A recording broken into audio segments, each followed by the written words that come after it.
Welcome back, everybody. My name is Tucker, and in today's video, we're going to be talking about the Rudy Gobert rumors, most specifically an article that came out through The Athletic yesterday, in which it was indicated that the Utah Jazz could potentially look to trade Gobert, as some members of the team simply are not happy with him and are uncomfortable with their current relationship with Gobert. But really quickly, before we get started, if you enjoy the NBA, then consider subscribing. I upload basically every single day. Okay, so the report that we're working with here is through The Athletic, and it says that the relationship between Rudy Gobert and Donovan Mitchell, quote, doesn't appear salvageable. And we've seen similar things like this over the past couple of weeks that basically says that Donovan Mitchell specifically, it never really indicates any other players on the team, but specifically Donovan Mitchell doesn't feel super comfortable with Rudy Gobert as his teammate anymore. Now, how true is this? How likely is it that it's actually going to be something that ends up mattering for this team long term?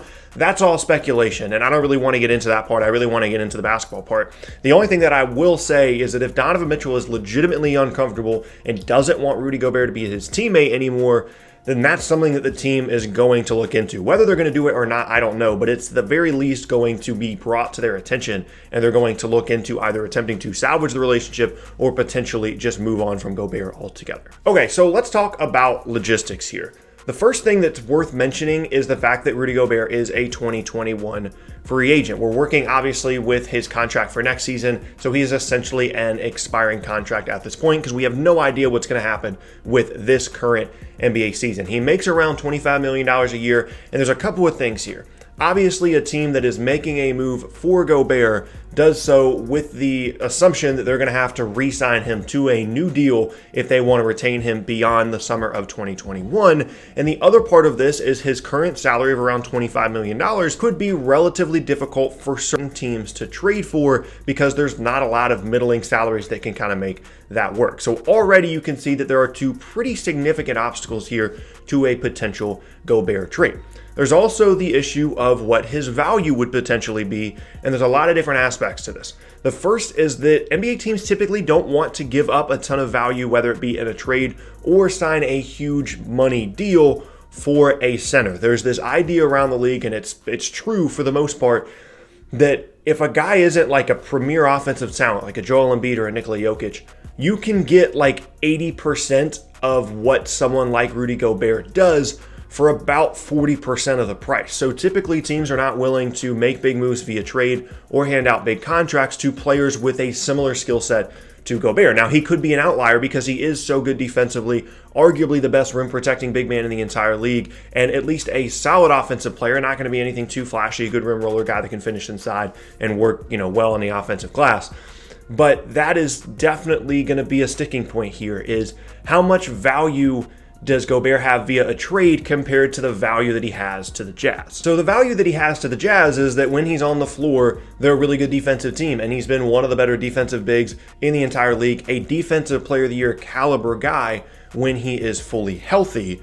The problem is all these other things I'm talking about via trade, having a expiring contract, being a guy that skill set wise isn't something that's considered wildly valuable, or at least, it's pretty easy to find guys that can do something similar to what Gobert does. Obviously, there's not 100 Rudy Goberts just running around in the league, but you can get, kind of 70 to 80% of what he does. So already you can see that a potential trade in terms of the Jazz getting good value back is questionable. And then when you consider what else they have with the rest of their roster, really the only thing that they would be looking to trade Gobert for in terms of with their current roster construction, not like looking towards the future and getting draft picks and things like that, would be like a stretch four, because they've already got plenty of wings, plenty of perimeter guys, plenty of guards. You could argue they even have too many.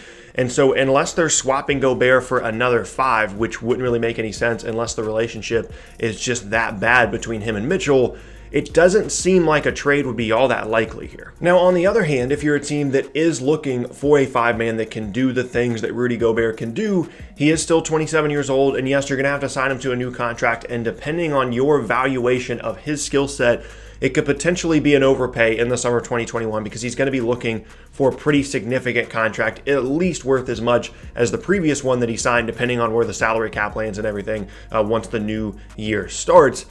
There could be some value there, but I don't see a situation realistically in which the Utah Jazz do this for basketball reasons, right? Like, I don't see a situation in which they look at potential trade offers and think we're better off as a team right now or in the future by trading away Rudy Gobert. The only counter to that, in terms of a basketball standpoint, would be that they don't want to pay him in the summer of 2021, and any kind of value they would get would be positive value beyond the summer of 2021 because he wouldn't be on the roster regardless because they don't want to spend the money, which is something to keep in mind because Donovan Mitchell is going to be needing a new contract pretty soon as well, and Joe Ingles' contract runs out in the same year that Gobert's does.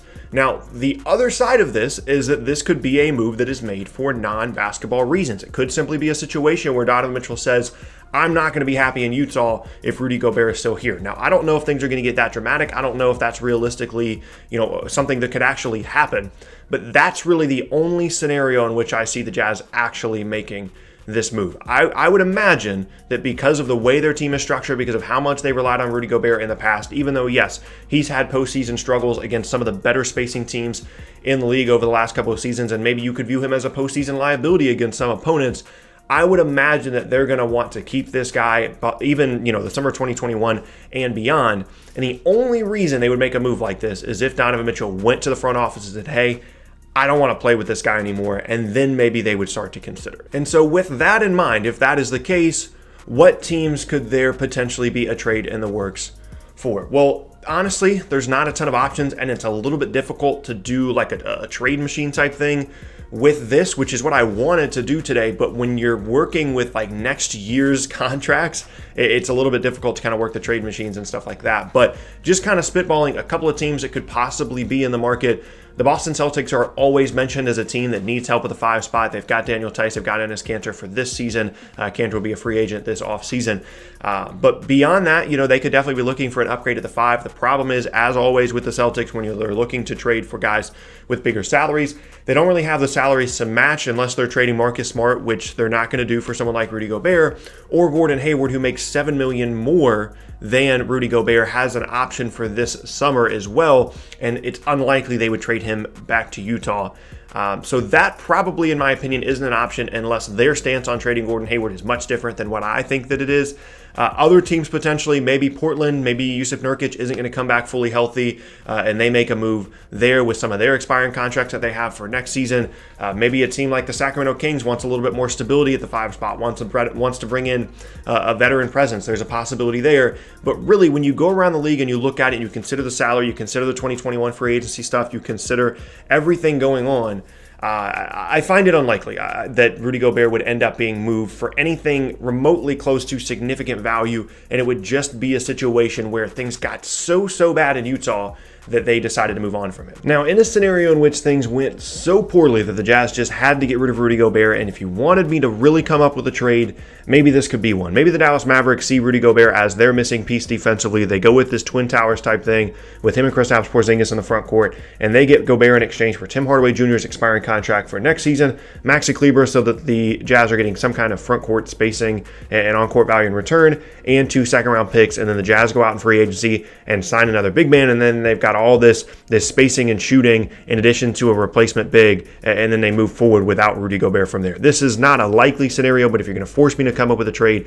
maybe this would be one that would make sense. So essentially what I'm telling you is I'm not putting a ton of stock into this right now. Now, down the road, if we get more reports that things are just that bad, then I'll start to consider it a little bit more. But regardless, if you're a Jazz fan, this is not a good thing. Not that you would ever perceive it to be a good thing, but really the only way that this ends up, working out is, one, they figure things out, Rudy Gobert comes back and everything's back to normal, or they end up moving him for not very much value, or Donovan Mitchell says, I don't want to be here if he's here, and they move him for even less value. So if you're a Jazz fan, you're hoping that they can figure this out. They can bring back Rudy Gobert for next season. They can re-sign him in the summer of 2021. You re-sign Donovan Mitchell as well, and you roll forward with that group. As far as what I think is going to happen, I don't know.